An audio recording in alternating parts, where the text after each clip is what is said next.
Good evening, 49er faithful. Welcome to another episode of the Sneakerhead call-in show, wherein members of the channel call in to talk about whatever 49er topic they want covered at this point. We have folks down in the waiting room, so I will not waste any time, but thank you to everyone live in the chat. Want to make sure that you all are involved as well. Whether you are a sneakerhead or not, the Stiver Niners 209 show, talking about let's beat the LA Chargers.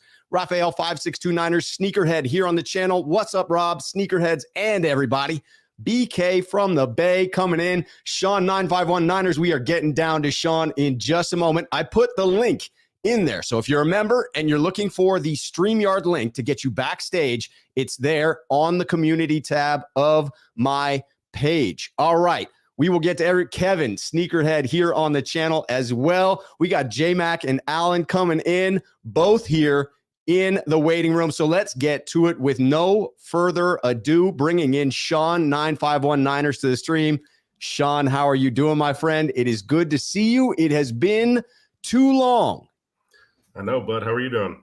You know, I'm doing well, man. Life has certainly been full for me the last month or so.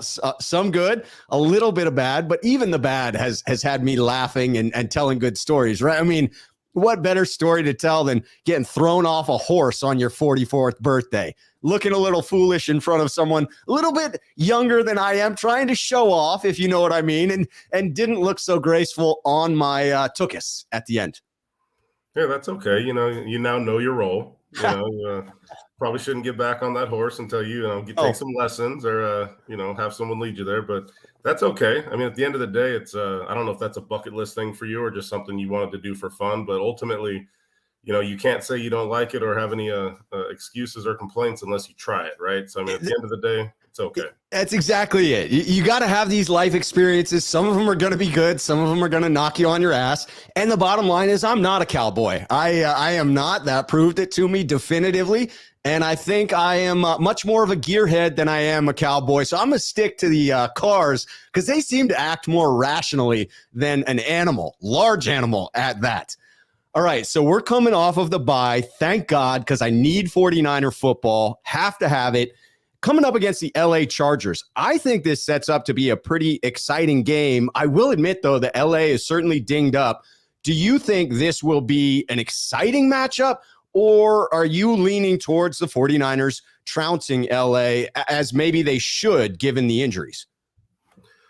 Yeah, the last couple of times I said we were going to trounce somebody. We really did not. So I don't want to keep eating crow on those predictions, but I like to go on history, and so do a lot of other, teams with, their predictions and how they do in the past with certain matchups. Now, someone could say we've literally lost our last 5 times we've played the Chargers, we've lost to them. Now, it doesn't matter because they're so sporadic, but in reality, it's truth, right? So I don't care about that, but someone can put that back in my face. But the one thing I will say is it's been a long time since the 49ers have lost a primetime game at home. We've lost on the road. We've lost on the road. But at home, it's been years. And so for me, if I go to the defensive side of the ball, if I know I've got Greenlaw and Aziz there, if I'm Fred Warner, I'm stoked. If I'm Bosa and the rest of those guys, knowing that I've got the guys behind me coming back and healthy, we may not have Armstead, Kinlaw and that such, but this is the Chargers. We don't need those 2 guys to win this game. But the fact that we're going to have the guys blazing to the edges to be able to try to attack their outside zone when they do attempt to run, even though they're terrible at it. Right.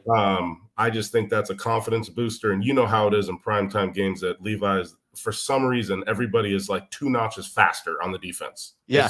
It's weird, right? It is. It's a phenomenon. And the lights are on. It's understandable that athletes are that much more likely to show out. I think you're right about the second level of the defense. That is a critical component coming up against the Chargers, in particular because their biggest remaining weapon is obviously going to be Austin Ekeler, beyond Justin Herbert and the damage that he can do regardless of who he's throwing to. But Austin Ekeler is going to be the focus. And clearly coming out of the backfield, it's going to be those 3 guys that are most frequently tasked with covering him. And you feel better sideline to sideline, or at least I do, with Aziz and Dre out there than I would without. And so I think that does lend itself towards a good game. If they run up the gut, I do worry about the depth without Eric Armstead and without Javon Kinlaw out there, but that's just the way it is for now. You have to count on the second level of the defense to make up for that lack of depth in the interior. Yeah, so staying on the defense, keep in mind the Chargers' interior O-line is garbage.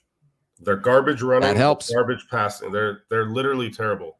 So to me, I don't think it's such a deficit to have Hyder, Givens, and others, and Menahue if he pops in there. Right. I don't see that being a big deal. Maybe in the first quarter, like we talk about, because for some reason, we rarely just go 3 and out on the first drive. So maybe they get a few first downs, get around the 50, whatever, they punt. But, I mean, ultimately for me, like you were talking about, and this is national, this isn't even just my opinion, with them having their 2 big weapons out on the outside, you can just look at the film. They flat out, or they're very similar to the 49ers, except now that Jimmy twice a game does throw a deep ball. Herbert doesn't even attempt the deep ball right now. So yeah, his yards per completion is worse than Jimmy Garoppolo's. It is brutal. And I watched, and this is what, and I tell you this a lot, but I watched the Locked On Chargers yesterday. Nice. I wanted to hear what fear they had and what confidence they had. Yeah. And for the first time this season, it was hilarious. You have a 5-3 football team. Like I'm acting like the Chargers are 0-9. But right. I feel like we all have been talking about the Chargers. They are 5-3. 5-3. Now, granted, they haven't played a lot of division games, so that record's going to change soon. But yes, I listened to them. It's hilarious. Like, they literally are like, oh my gosh, these guys are coming back. Nope, we're not going to be able to do this. Oh my, we don't have these 2 outside guys. We're toast on the back. Oh, Herbert, he's going to try to force everything. It's going to be multiple interceptions. Oh, we're going to try to run the zone. Well, that's what the 49ers offense does. So that defense knows the outside and inside zone, no problem. Like, it was hilarious, right? But in all reality, they're being honest, Yeah. And so I'm literally looking at it on paper. And again, I'm not predicting a blowout because fans are going to get on me. But I don't know how the Chargers, outside of pass interference penalties, defensive penalties, or Herbert somehow, some way, hitting guys on our busts in the back end. Yeah. I don't know how it's going to be physically possible for them to literally string together 4 or 5 possessions to score points. Because at the end of the day, we can flip this to the offense here in a second, but the offense is what's going to prevent him from having the ability to maximize his opportunities for scoring. And that's another thing the Chargers guys talked about. I'm like, man, they know our team. Yes. I was going to say the same thing. Like, if you have a possession, it's because you're now down by 3 or 7. Because the odds of us stalling out on our possessions based on how bad they are at run defense and adding McCaffrey with now Deebo, we would have to really F up to not sustain drives in this game. That's what I'm looking at right now is this seems like a barometer game in that I expect the offense to do well. And I hate to go into a game with expectations. I like to go into a game with hopes. But this is one of those where you have a healthy Deebo, you have a healthy Christian McCaffrey. You're going up against a team that has struggled to stop the run. If we do not establish the run, I will be very concerned. Now, as I said, I'm expecting that we will. So my hopes are high that the offense will sustain drives, will keep the defense rested and on the sideline. I agree with you that that's a very big complementary piece to how this defense will be able to perform, in particular because of that lack of depth. If they have fewer snaps, the lack of depth matters less. No, you're 100% right. I mean, this is literally one of those things where it's like it's like when we were playing in the COVID year, we're like, oh, this sucks. We probably are going to lose to this team, even though we should smoke them if we had our team.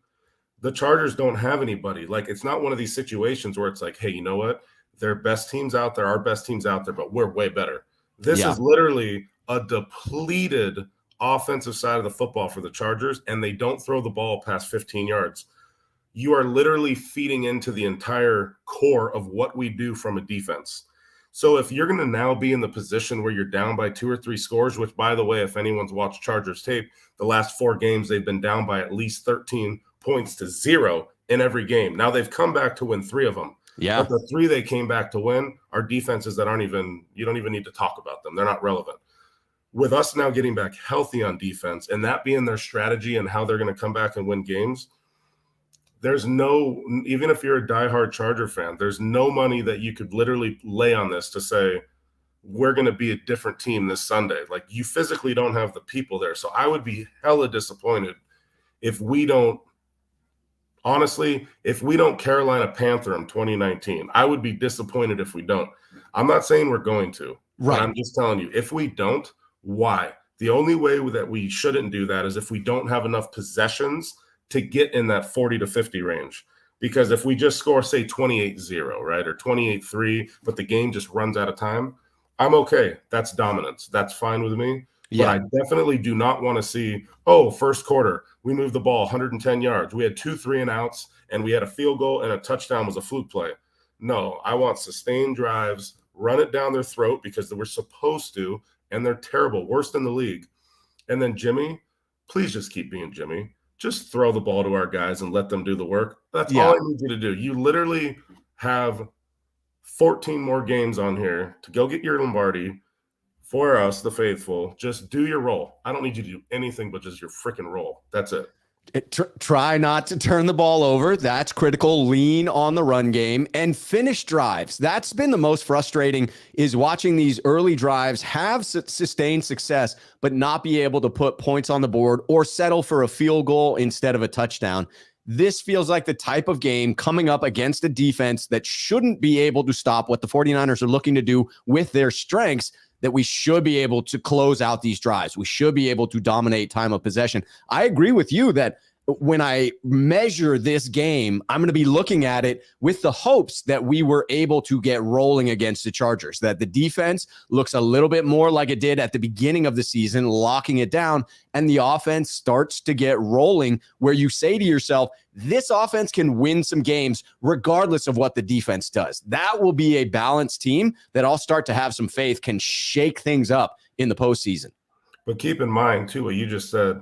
If that happens, now we truly become 2019, because that means by the second quarter, the other team is in pass mode, which allows Bosa and everyone else to eat. We right now aren't eating until the end of the third into the fourth quarter. Well, it's hard to eat when you've played 3.5 quarters. Yes. Let me eat a little bit earlier. So if we can play that style that you just mentioned, again, which suits what I'm predicting that should happen in this game, we're then the national, everyone, right? Everyone's watching Sunday Night Football. And then we have Monday Night Football next week. You talk about back-to-back, like in your face, this is who we are when we're healthy. This right here, I'm not even caring about the defensive side. Like, the defense is going to shut down the Chargers. The defense is going to shut down the Cardinals. But the offense, if they come out and pound and just devastate, just take out the soul of of their defense, drive after drive after drive. The only way I can see them not doing that is Jimmy messing up, because CMC, and you noticed in the Rams game, I really thought he was going to block a lot more in pass protection. But you know what I realized, especially watching it over, as soon as he went out, which he likes to snip the tackle. He doesn't just bail. He likes to hide and then sneak out. They have a linebacker going, oh crap. So what does it do? You can't blitz. You can't have pressures.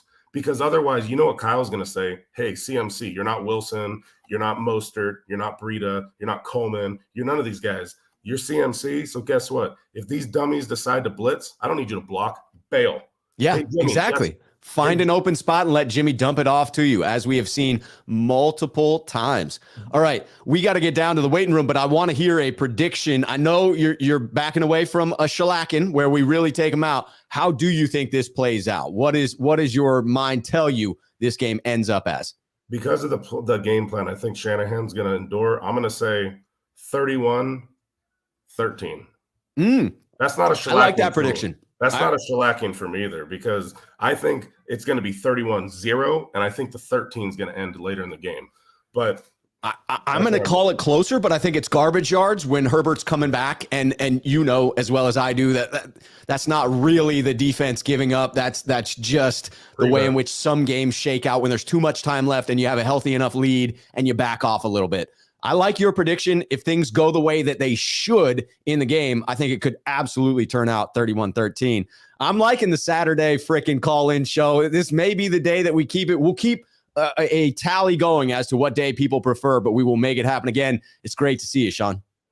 You too, buddy. I appreciate you, man. Have a great rest of your show. All right. Hey, you too, and enjoy the game tomorrow night. All right. Yes, sir. Take care.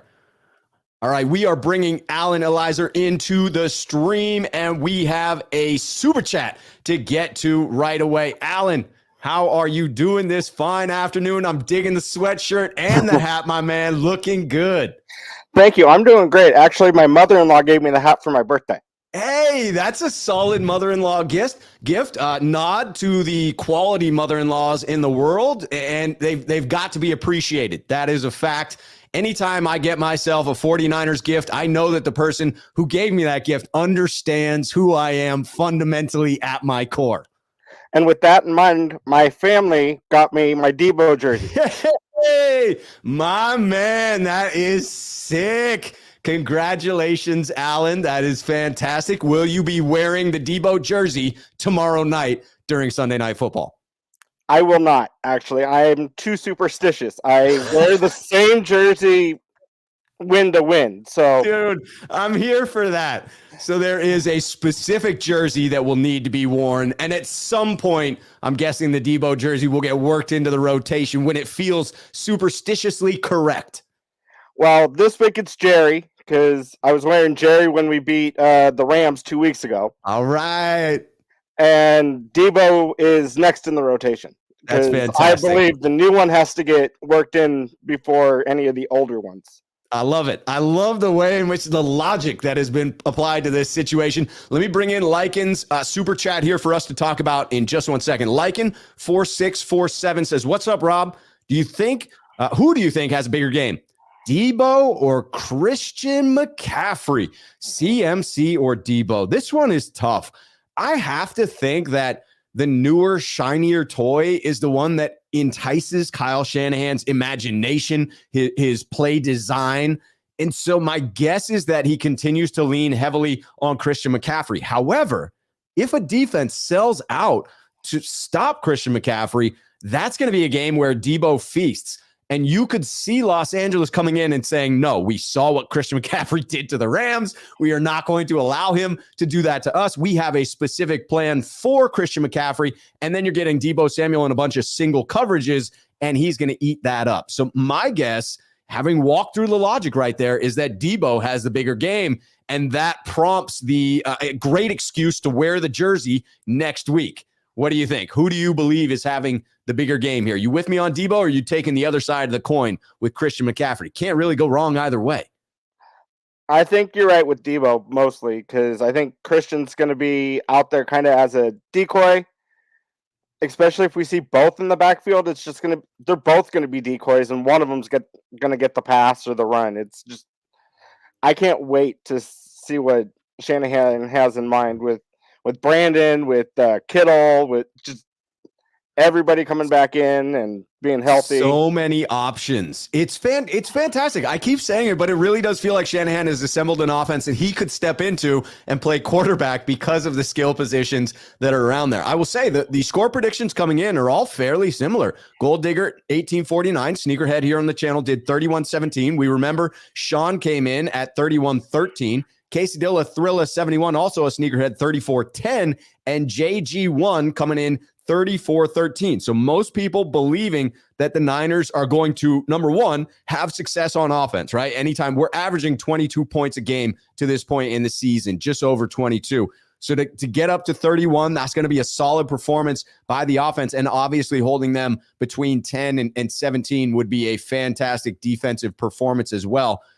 Alan, do you have higher expectations for the defensive side of the unit now that defensive side of the ball, now that we're getting healthier, not completely healthy, still have Eric Armstead out, still have Javon Kinlaw, one more week on IR at a minimum? Or are you looking to the offense and saying, listen, you now have Christian McCaffrey. It's time for you to step it up and be the more dominant unit. Who has the higher expectations in your mind? Higher expectations is for the defense because of how well they've been playing, especially against the Rams. Kansas City and Atlanta, I blame both those games on the defense. Okay. I blame a little bit. They definitely broke like a sieve. Yeah. Leaked like a sieve. I blame the offense for not scoring points in Atlanta, but I blame the defense for giving up the points that they did. That makes sense. So you have higher expectations for the defense because they set the bar as high as they did early on in the season. Do you believe that the addition of Christian McCaffrey will open up this offense and will allow it to begin having more games wherein we're scoring 30 points a game? Yeah, I do. I think the play action game is wide open. Action. I like that. Because they're going to bite on Christian every time you fake to hand it to him. They're going to bite on him over Jimmy, and Jimmy's going to find somebody open over the top. Yeah. Whether it's Kittle or Brandon or even CMC, that little dump off he did to CMC and then right to Brandon for 34 and touchdown. Just all the trickery plays can come into play with having all these weapons that we now have. I love the number of skill position players that now can make a play on their own. You put the ball in Deebo Samuel's hands, you can count on him breaking tackles. Christian McCaffrey, same thing. Elijah Mitchell, you betcha. Juice, yes. Brandon Aiyuk, George Kittle. That is wild to go through and list that amount of talent. Clearly, you're looking back at the sort of limiting factor being at the quarterback position, but Jimmy Garoppolo is playing well to this point. All right, we've got a super chat coming in on the defensive side of the ball, and then I do want to get your prediction on the game before we head off. Lycan4647 says Nick Bosa gets 2.5 sacks. Are you taking the over or the under on this one? I'll let you go first, Alan. I'm taking the over. I'm thinking he's getting 3 to 3.5. Boom. I would love that, man. Tell me why. Do you think it's because, hey, Chargers offensive line is beat up? Is Bosa well rested and healthy? What's your logic for the breakout performance that you're hoping for here? Well, my hope was that we would face Joey, because having them at their best. That would be a great emotional lift. But I think Nick's going to feast. He's had 2 weeks off. Plus, he had that week in Atlanta that he took off. I think he's at the healthiest as he can be right now. And I think the Chargers' offensive line, they're banged up. They're on they're on their second or third or fourth string guys. So if our defensive line can't feast on that, like Sean was saying, it should be a shellacking. But I'm not going to predict one because I'm with you. I actually am predicting it's going to be close. Again, I think that some of those, some of that scoring comes in garbage time. And I will say, I'm going to take the under on this one. I think Nick Bosa does have 2 sacks in this game, and yet not a huge breakout performance. I just trust in Justin Herbert's ability to get the ball out. He has such a quick delivery. I've watched him so many times wait until the defender is just in his chest, looking like he's bearing down on him, for sure going to get a sack. Somehow Herbert gets it out of there. Just a flick of a wrist. It's his arm strength that continues to wow me. He clearly is a top talent. Okay, so if the offense gets rolling and Bosa does go over 2.5 sacks, what do you think that the final prediction is going to be? Who do you have winning this one, and what are you guessing that score is going to come out at? I have the Niners winning because we're healthier than they are. Yes. And I have the final score 27-17 with either a last-ditch field goal and trying to get the ball back fast, or a last-second touchdown, and again trying to get that onside kick to try and get it within 3. I like it. 27-17. Got the Niners winning by 10. They are going to cover the spread in that prediction. Alan, always a pleasure talking with you. I'm so glad to be back doing the Sneakerhead call-in show, and we will make sure it's happening again next week, my friend, where hopefully we will be talking about a victory. Yes, sir. Have a good one. Hey, you too, Alan. Take care, my man. All right. Bye-bye. Bye. All right, we are bringing in J-Mac49 to the stream. Got a couple of predictions. Randall Riley, Sneakerhead here on the channel, 49-26, getting those 94 Super Bowl vibes. Kelts Chronicles, also a Sneakerhead here on the channel, 31-17. And Ian Sharp coming in, Kelts Chronicles was 41-14. Here I am reading the next comment as I have Kelts up there. Ian Sharp, 31-17. So again, a lot of high scores coming in. Let's get to JMac49. Looks like he has a special guest as well. Welcome to the stream. How are you both doing today? Good, Rob. How's it going? It is going fantastic. Thank you so much for being here. It is wonderful to have you both.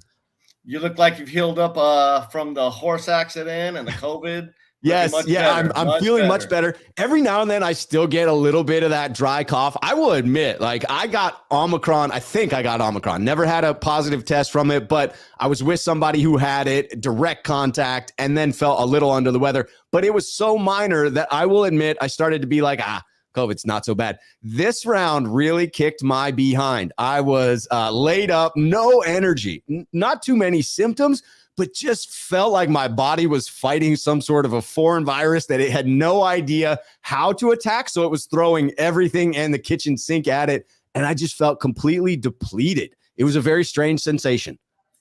Well, like I said, we're glad you're healed up, and we missed you while you're gone, and we're glad you're back.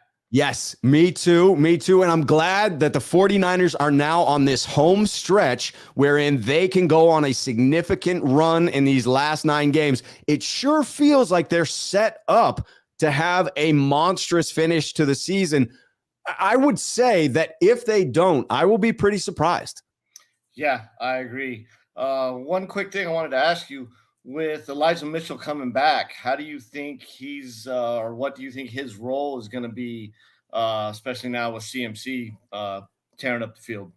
Yeah, I saw a suggestion from someone on the channel when Randon and I were doing our show that put CMC about 60% of the carries, Elijah Mitchell with about 35%, and Deebo with 5%. I think that's a fairly accurate assessment of how this will break down. CMC is the sort of new toy when it comes to the running game. I do believe Kyle Shanahan will be fascinated by that and lean into a bit of overuse. That was illustrated to me in Christian McCaffrey still being out there with 5 minutes left against the Rams. You could have easily gone to Jeff Wilson Jr. at that point and still said to your offense, hey, our starters are still out there. Jeff Wilson Jr. is not a second stringer at that point because Christian McCaffrey was so new to the lineup. I don't think it would have sent the wrong message. It would have protected Christian McCaffrey. What I read from that is Kyle Shanahan likes his new toy and he's going to use it a whole bunch. So I believe it's fair to attribute more of the carries going to Christian McCaffrey. How are you hoping that it plays out? Do you want it to be an even split, or do you think Christian McCaffrey should probably get not the vast majority, but more of the carries? Yeah, I'm going to stay with Christian McCaffrey. I definitely want to see Elijah Mitchell get back in there and, get his share, but I think Christian McCaffrey definitely gives us the best chance. And I'm so excited to see him and Deebo on the field for the first time, for our first time with a lot of time to prepare for it.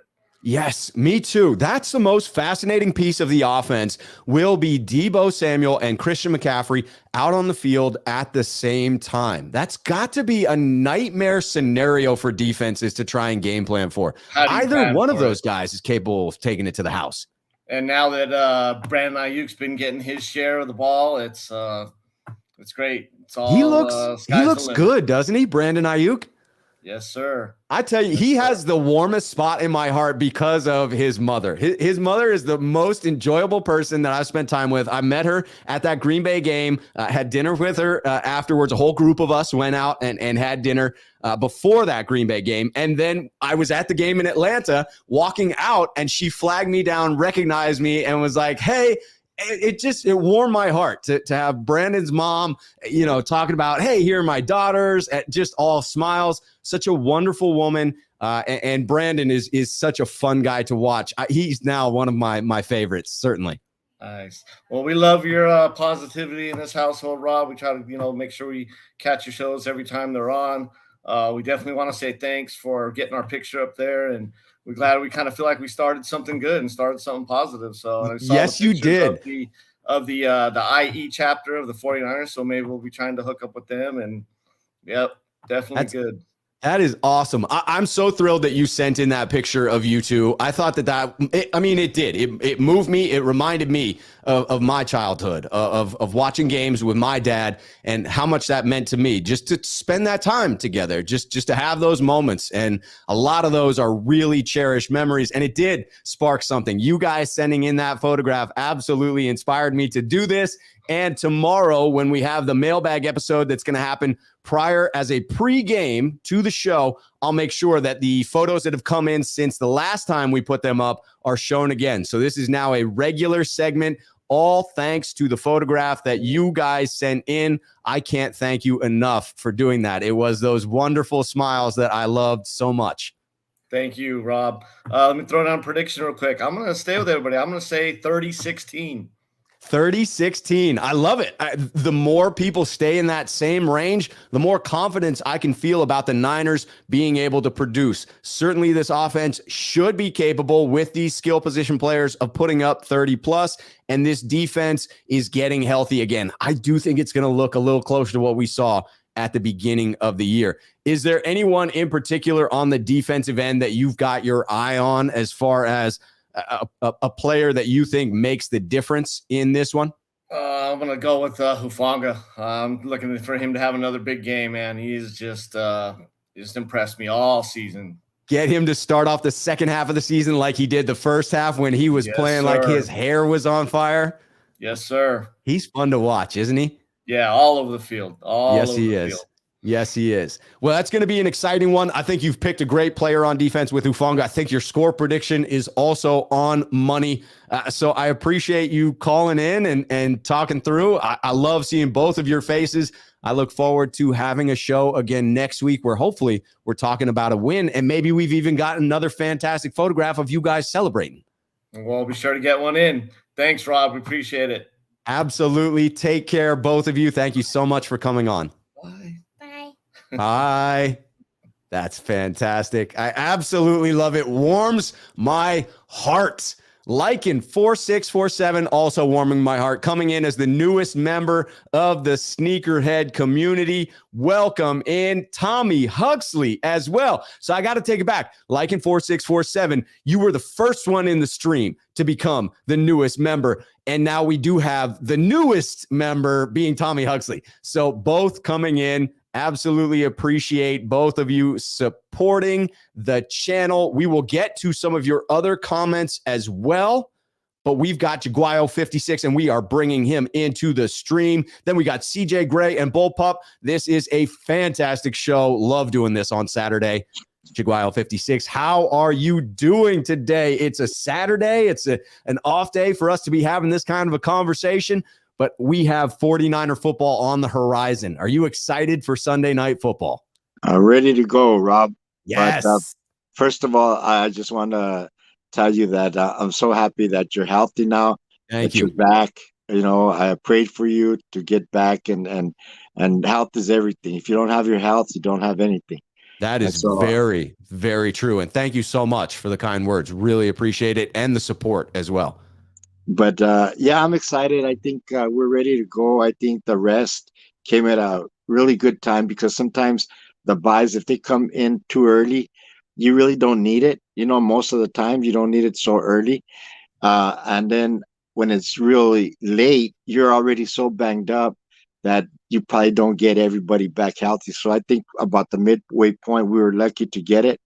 And I think that shows by us getting all the defensive players back, well, most of them back. It's so huge to get everybody back that we did. I mean, it was a laundry list of players coming back, and to be that much closer. I mean, I'm trying to stay optimistic here. By the way, shout out to Raven76 coming in to give a shout out from Baltimore. Always like opposing fans coming in to say what's up, as long as it is respectful, as it very clearly was there. But we're that much closer. And I'm trying to remain positive about believing that Arik Armstead and Javon Kinlaw both will make their returns. I know folks are starting to go that more negative route, and I don't blame them, quite honestly. When you had the new addition of a fracture for Arik Armstead, when the initial injury popped up for Javon Kinlaw, a lot of people went negative. Again, I do not blame them. I understand that pessimism there, but I have faith that they'll make another appearance. I'm skeptical as to whether they'll both be able to finish the season because both injuries are ones that tend to linger. But man, we got healthy in so many spots and we're that much closer to those guys getting healthy. You're right. It felt like the perfect time for that bye. Exactly. And so, yeah, I'm pretty confident that we can go down. That the Sunday night's game will be a success for us. I think we'll be able to beat the Chargers. The thing about it, the only thing, of course, the biggest concern is, of course, the quarterback. He makes plays. He's got a great arm. He's experienced now, and that's the only thing that worries me. Who do you think will be the cornerback opposite Mooney Ward? I have to think that it's going to be Diamador Lenore at outside corner and then continuing to try and use Jimmy Ward in the nickel. I wouldn't be opposed to eventually, as Jimmy regains form and feels comfortable taking the snaps, I wouldn't be opposed to getting Jimmy Ward back out at free safety, having Samuel Womack as the nickel and playing Diamador Lenore on the outside. I believe that puts your 11 best defenders on the field, but I acknowledge that the 49ers seem very clear on keeping Tayshaun Gibson out there, at least for this foreseeable future. Yeah, and how about Gibson?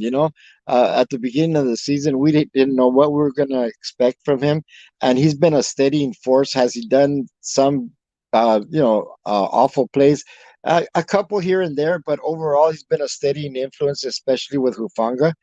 And so I got to give shout outs for Gibson, for really being a steady hand back there. I think so too. And I think that's a very astute way of saying it, is that he is a steadying influence back there. That appears to be what the 49ers value when you're pairing him with Hufanga. The ability to not give up very many big plays, keep most everything in front of him, and play fundamentally sound football complements Hufanga's hair on fire style. And potentially that's what they see, that those two together feel like the right pairing. Again, as long as it's working, I'm not going to question D'Amico, but I'm a Jimmy Ward fan. I definitely feel like he should be out there, and the nickel just doesn't feel like the right fit. So I'll be looking to find a way in which to get him involved if possible. But again, I'm not hating on Tayshaun Gibson. He really has stepped up and performed. Clearly the Niners feel so as well. Yes. And I think the Chargers, even though they haven't been able to run the ball, I think at the beginning of the game, I think they're going to try to run the ball. And because I think smart. They're taking the opposite of what we think they're going to do, because they're going to test us because they know that Armstead, they know what our injury thing is up the middle. So they're going to try and do that, because if they just come out, start throwing the ball around, they can't afford like 3 and outs. So they're saying, in their mind, they're saying, in their mind, they're saying, okay, we're going to, we're going to run, we're going to try running the ball. Yeah. And I think that's going to be the key right there at the beginning for us to shut it down immediately, and then let Bosa, and I think Drake Jackson is going to have a big game. I think he's going to get at least 2 sacks. I think get the rookie involved. Yes. I think he's looked so good, just so fluid in his movements. I feel you can obviously see that there are good things on the horizon for that young man. Yes, and I thought at the beginning of the year, I thought maybe if he could have anywhere between 8 and 9 sacks, it would be a successful rookie season. I don't know what he has right now. Does he have like 4, 5, 4? I believe he's right around there. I will double check that right now so that I don't misstate it. But yes, he has looked good to this point, and I want to say that he is right about there. Yeah. And but either way, you can see the flashes. You can see what he can do, and I'm really, really glad that we picked him up in the second round. Absolutely huge. He has 3 on the year so far. So if he can pick up 1 or 2 in this game, that would be huge. Yes. And as far as the offense goes, I'm really looking forward to, of course, CMC and Deebo, and I think, and of course Mitchell coming back. I think that they're going to use McCaffrey probably a little more, only because he's more physically fit. to run the ball a little bit more. I think Mitchell coming back from the injury, I think Shanahan's probably going to like hold them off a little bit. I believe that Deebo will be sprinkled in there, but hopefully we can get at least 30 to 32 runs. That would be big. Getting up to 30 carries is always a good sign for the 49ers. Yeah, because I've noticed, that Jimmy's been throwing the ball more lately, the past, 4 weeks, 5 weeks. And I think if we go back to our run, I think that'll settle everything down. It'll give the offense, it'll open it up for CMC and for Mitchell. And I believe that they're going to get to about 30 to 32 runs. And so that's about what I wanted to tell you. And I think that we're going to win probably, I would say, 27 to 17, something like that. 27-17. I love it. Yet another prediction that puts us right in that same range. I think that is fair. If things go according to plan, how they should, that feels like the right score range. Yes. And the last thing is we got to be good on our special teams. We got to be steady. We've been pretty good. We've been picking it up a little bit more. And I think that if we can do that, cover all 3 phases, I think we'll be successful. And I'm hoping for a big 49er win on Sunday night. And so thanks again for letting me come on a few minutes with you. Appreciate it. Appreciate your hard work as usual. And you stay blessed, my friend. Thank you so much. I hope that you stay blessed as well. It is always a pleasure speaking with you. Love having you on. Love the positivity. Love the dialogue that we always have, and just genuinely really appreciate the care with which you speak and the positive attitude and the way in which it comes across. So I just want to say thank you for that. I look forward to catching up next week when we are hopefully talking about the win. All right. You take care. Hey, you too, my friend. Enjoy the game on Sunday night. Okay, bye-bye. Bye-bye.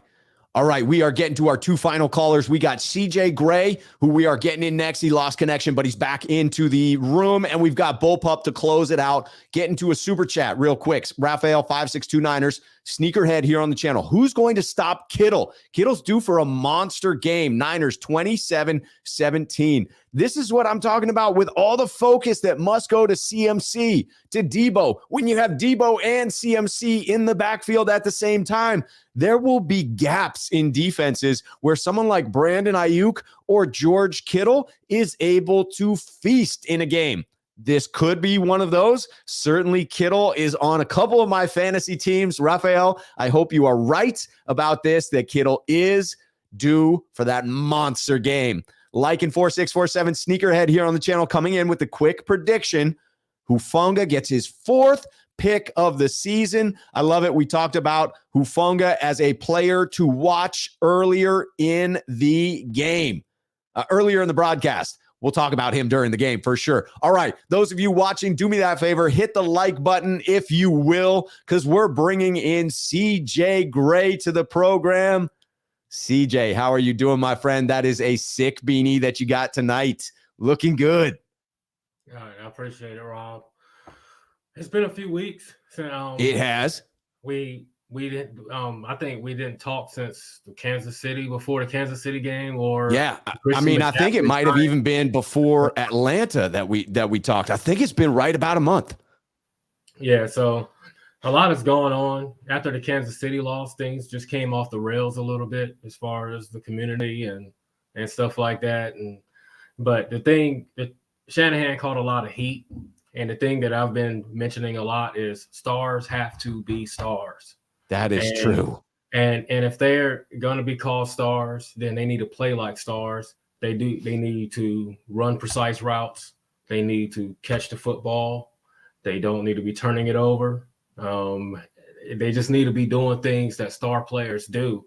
Because if you look at other teams who don't win very many games and you just turn on the game, you don't have any bias to it, and you see them doing the things that our players are doing, then it's very hard to call these players star players if they're not going to live up to that. So that's so true. Is there anyone in particular, because the drops have most definitely been an issue for this offense, is there anyone in particular that jumps out to you as at the top of that list, or do you think it's a fairly reasonable statement that could be applied to most of the stars on the team, that they all need to step it up? Yeah, I think most of everybody, because when you look at mistakes, usually they happen. It's this guy, this play, it's this guy, the next play, it's this That's guy. the frustrating thing. And it's not the same guy.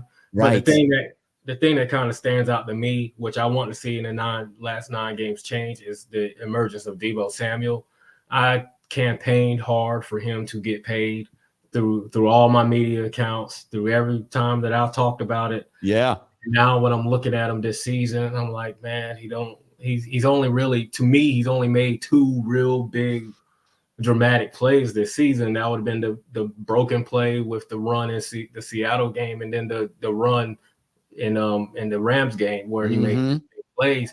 But for the most part, it's been a lot of handing them off, getting blown up. There's been a lot of screen passes not going where they normally go. There's been a lot of drops. There's been a lot of half-heartedness in his route running. This stuff has been going on. And so I'm just hoping that the addition of CMC and his outsider perspective, he's not full and fat like the other players are from their success and stuff like that, even though they truthfully haven't won anything yet, but they're still full and fat from success. Yeah. I mean, monetary success, man. Don't get it twisted. In life, they have had great success. In football, they've fallen a little short. Or the media crowning them and all this other stuff and giving them all this pomp and circumstances. I like the addition of CMC, somebody who hasn't had all that stuff. Who's kind of been under the radar, even though he's a superstar player in the NFL because he plays on the team that he was playing on. He comes in with his professionalism, his work ethic, his drive, his hunger. And maybe that it not only is play on the field, but it also off the field inspires the other guys to live up to that level, to put in the extra time, to pay extra little attention to details, to get that drive and that hunger that they should have as somebody who's trying to inspire to win the Super Bowl, not like somebody who has already won the Super Bowl, which they haven't. Right. Do you believe that Deebo will step it up through the last stretch of the season and into the playoffs? Do you expect to see Deebo of old, Deebo of last season? Or do you believe that he has been paid and we won't see that? I don't know if the same guy will come back, but because I don't know if he put in the kind of effort, the kind of offseason that he did before the contract year that he did after he got the contract. Yeah. But I feel like he's going to have more opportunities because there's a couple of things to look at. One, I think they stopped trying to run the offense through him. Yes. And they run the offense through CMC, which is somebody who is in tip-top shape and hungry. And then from there, I loved your comment, by the way, of like, dude, I saw CMC in person. It's ridiculous the shape this man is in. Like, it's freaking just tip like Bosa and then some, you know? Yeah, his pregame workout is insane. Like when he was watching it up close, and then what he was doing, his routine that he was doing, getting ready for that game in Carolina. I'm like, man, that's what we need on our team, and then we get him. Yeah. All of a sudden, we have that example on the team. It does. I have hope that what you say is true. The 49ers around CMC will become better because of what he brings to the table as a professional, as an all-star athlete. That typically tends to inspire others around you. In particular, when you know yourself to be one of those top-tier athletes, now you have someone else raising their game. A rising tide raises all ships. And so transition to what I expect. I just expect that CMC is going to be the focal point. And from off of there, you're going to see more opportunities for Deebo where he doesn't have an entire focus on him. And sometimes where he can get a one-on-one matchup, a clean one-on-one matchup, or catch it in open space. And he look around like, man, ain't nobody here to hit me after I catch this thing. Yeah. Are you kidding me? Nobody here? No people? Oh, all right. Let me go here. Let me go on ahead here. And so that's what I expect to happen more. And the offense is gonna have to step up because unfortunately we lost Jason Verrett for the season. Right. Through all of this, and we was I don't know if the rest of the fans were, but I was kind of hoping he would come back so we can go back to the bump and run coverage, put the corners on the island, let them tie up who they tie up, let our safeties go back to roam control and patrol instead of making them actually having to guard zones and stuff like that, which I don't think as strong as. And I don't think Mooney Ward, who is a bump and run guy, I don't think he really serves well in his zone coverage. But D'Amico feels like he's got to do these zones and these soft things because he doesn't trust the other side on covering the person. He doesn't trust Diamador Lenore to cover the other side. So that's going to allow us to give up yards to these elite quarterbacks. We need Jimmy and the offense to step up to get some wins. I'm with you on that. This defense, when it comes to elite quarterbacks, I think there are going to be teams where this defense is still able to shut them down. But in losing Emmanuel Mosley, huge, and then Jason Verrett not being able to step in and at least give it a shot, a big loss to try and stick with Diamador Lenore and patch together a suitable secondary. It's in much better shape, quite obviously, than it was last year. But I do still believe, like you said, when we come up against some more elite arm talent, they will be able to pick us apart a little bit. So we absolutely need to take advantage of getting this offense cooking. Absolutely cooking. Before I let you go, I'm going to do this super chat and we'll answer it together. Like in 4647, Sneakerhead here on the channel says, let's talk about how good Ray McLeod has been in the return game. Every time he catches the ball, he tries to get the most out of every run. I acknowledge that that's exactly what I'm seeing. And I still have my heart in my throat a little bit with Ray. He runs so hard and he's so fired up about getting those extra yards. And the ball control, not the ball control, but the ball security issues still feel like they're there. It's going to take a few more games before I truly start to feel comfortable with Ray. And it would help if we got a couple of big breakaways. That would make me feel more solid about his performance back there. What's been your observation of Ray? I just wish that he would kneel the ball down more in the end zone when it's kicked in the end zone. Yeah, on the kickoffs instead of coming out and falling short of the 25. That's one of the things that kind of get me. He's had a few returns that's been impressive. Yes. But when somebody with a fumbling history is on your special teams, is on kickoff and punt returns, man, it makes you nervous. But they get to the end of this to talk about Chargers versus the 49ers. I think Justin Herbert's an elite quarterback. They don't have their wide receivers. They're hurt, so that's going to hinder them. That's going to Keenan Allen out, Mike Williams out. So I just think that we should be able to win this game because of their amount of injuries that they have, and we should be able to turn the pass rush loose. I'm just hoping that the offense can get it going earlier in the game. Just get it up earlier in the game, get up and lead, and then that way Austin Eckler is less of a factor, and then we can really turn on the pass rush on Justin Herbert.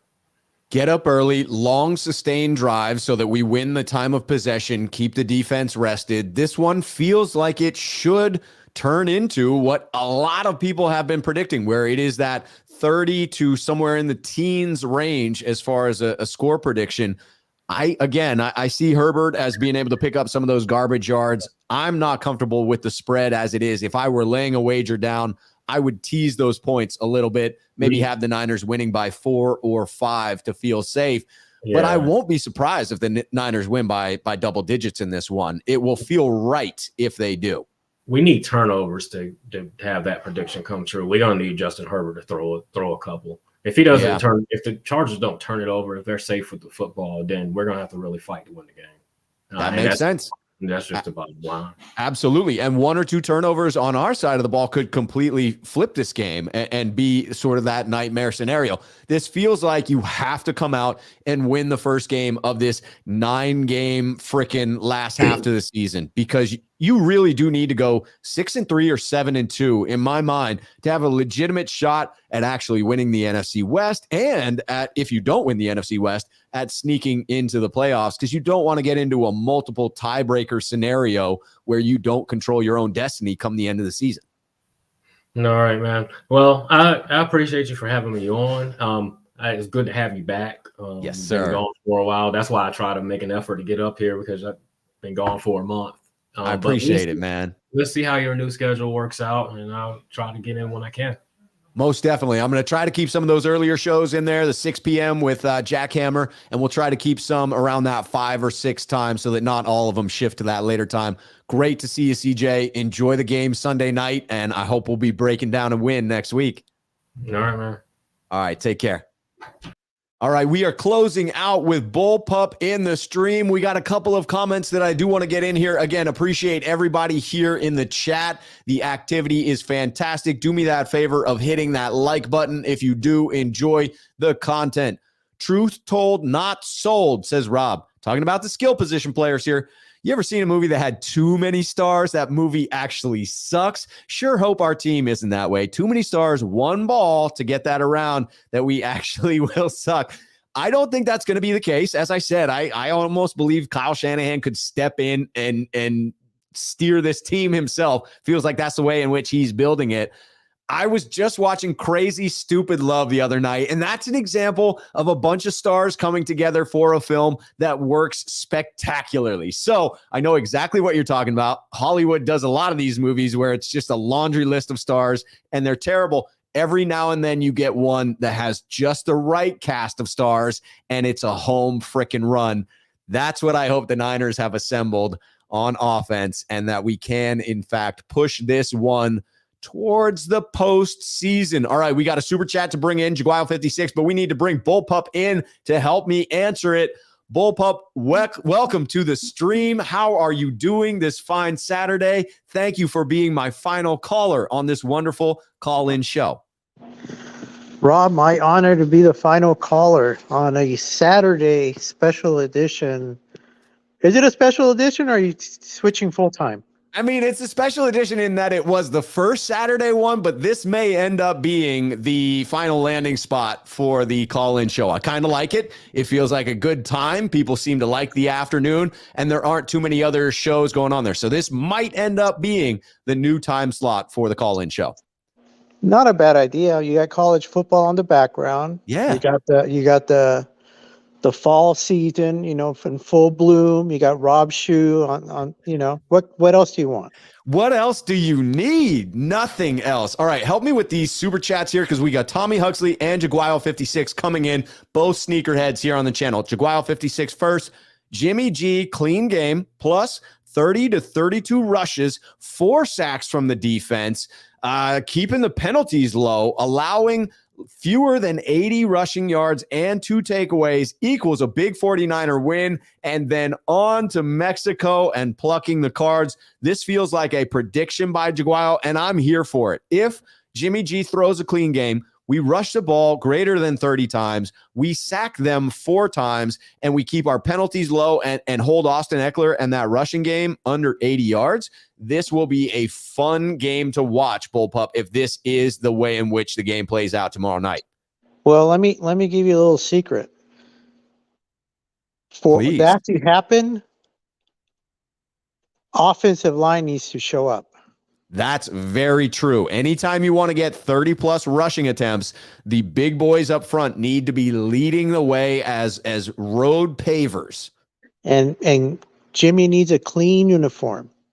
He needs to bypass the Maytag washerman on the way home. That's how clean he needs to be.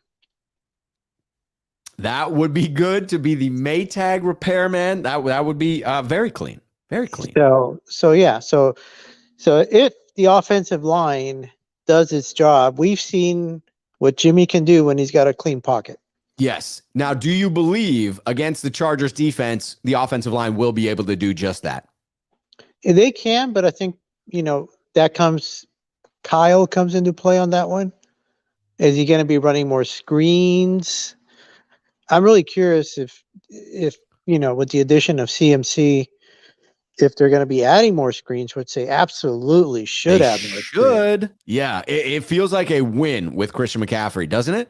Yeah, I mean, and not only that, I think we have the offensive line is athletic enough to run the screen game constantly.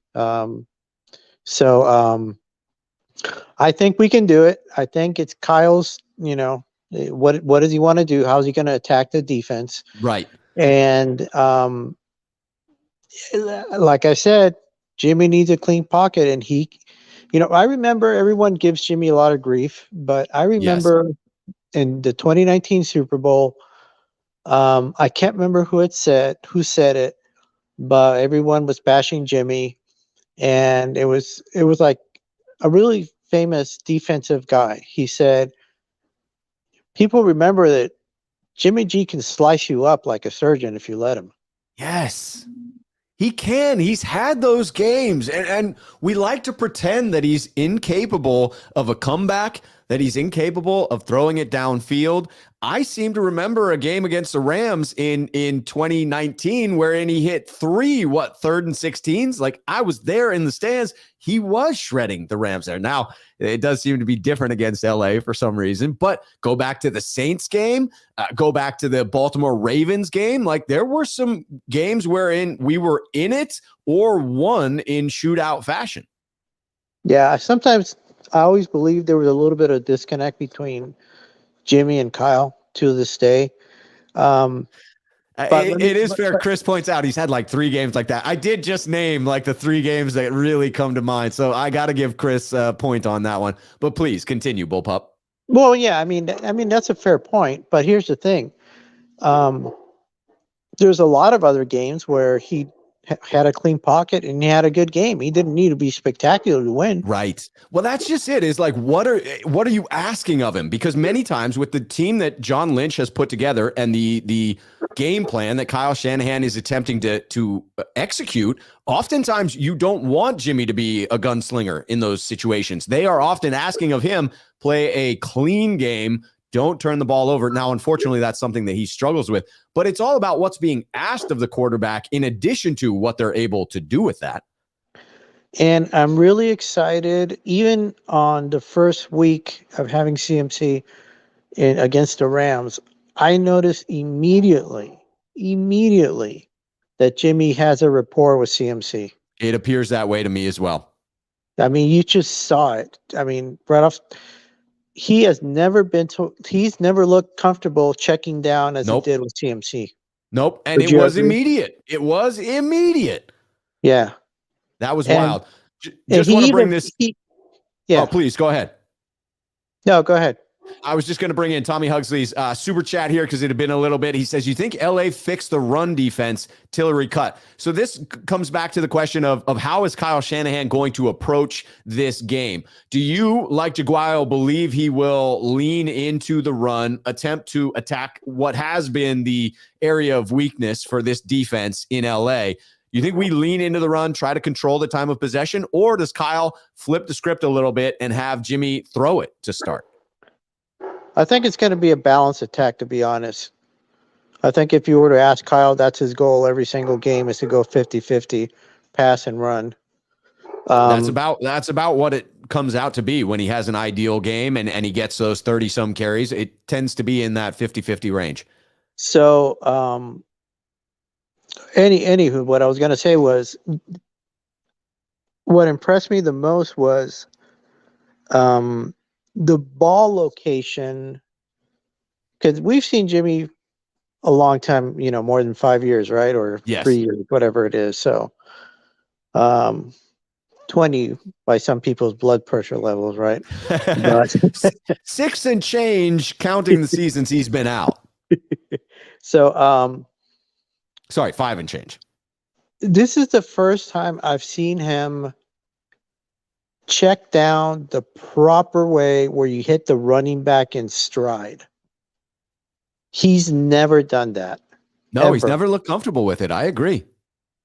The fact that he did it multiple times in week 1, I think there's definitely, I mean, that can be, that in and itself, that little detail can be game changing. Because I remember when you can make a 2-yard pass into an 18-yard gain, that's huge. That is absolutely huge because that can happen on a 2nd and long, right? You got 2nd and 8, you get that little dump off, boom. All of a sudden, you're not in 3rd and long. You've got a first down. That keeps drives going when you have those unexpected big games. I am absolutely with you. CMC has changed my expectations for this offense. Yes, absolutely. Yeah, I don't know about the 22 carries. It would be nice.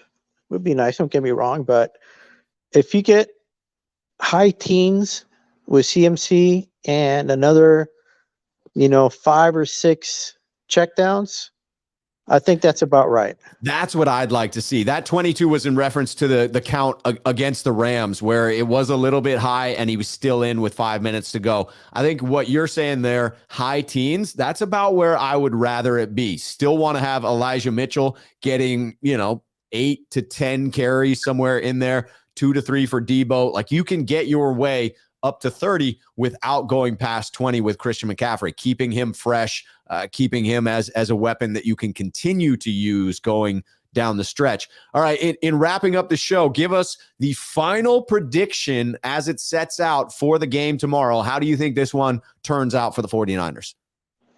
I think it's going to be a good, entertaining game. I can definitely see the Chargers making a comeback.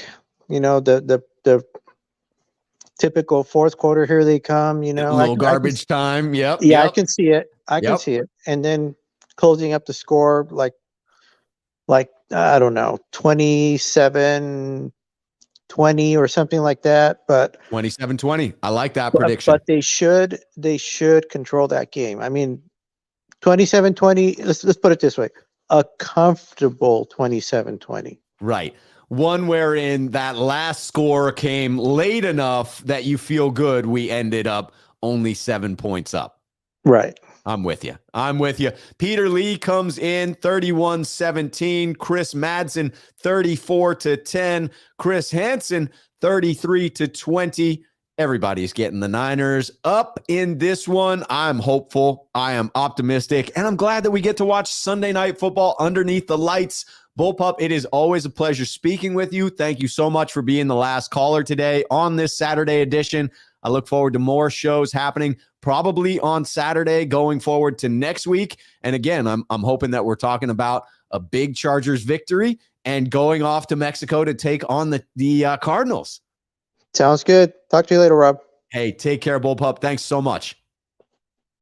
All right. That was a fantastic show. Thank you to everyone that was here. Kevin, Sneakerhead here on the channel, says thanks again, Rob, and everyone here as well. As always, cheers, faithful. That is the way we end this show. Always do. I will be back tomorrow with a pregame where I'm doing a combination mailbag episode and pregame. So if you're watching right now, do me the favor of hitting that like button before you go. And if you have a 49ers question, email it to me at 49ersmailbag@gmail.com. 49ersmailbag@gmail.com. I'll be answering those questions live on the pregame show, or just show up to the pregame show and ask me by typing in the @Rob as well. We'll do both the previously submitted questions and the live ones as always. Alan, thank you so much. I thought it was an awesome show as well, partially because you were on it. You were a fantastic guest, as was everyone. And Raphael 5629ers coming in with the very nice good deed, saying great show, Rob, and Sneakerheads. Couldn't agree more. Thank you, Jason Walsh. Thank you, Lycan4647. Thank you for joining the channel as well, Lycan4647. We have 2 new Sneakerheads coming in, he and Tommy. Thank you to everyone. Until tomorrow, cheers, faithful.